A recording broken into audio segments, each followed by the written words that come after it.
বন্ধুরা চলে এসেছে নতুন একটি ভিডিও নিয়ে। আজকে আমি পশু হাসপাতালে, সম্পূর্ণ ভিডিওটা আপনারা দেখতে থাকুন। এটি হলো কোটের মাঠের বাজার, সামনে দেখতে পাচ্ছেন। এবার এখান থেকে এই রাস্তা দিয়েই আমি চলে যাব পশু হাসপাতালের সামনে।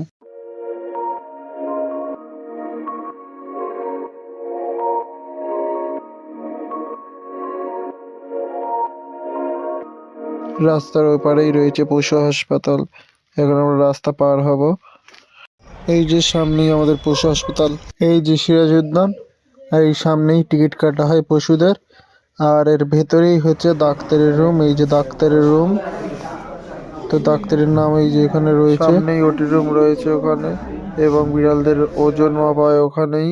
বন্ধুরা আজকে আমি চলেছিলাম আমার বিড়ালকে দেখাতে। আমার বিড়ালের প্যান নিউকিমিনিয়া ভাইরাসে আক্রান্ত ছিল, ও এখন ঠিক আছে। ভিডিওটি ভালো লাগলে লাইক করো, শেয়ার করো, সাবস্ক্রাইব।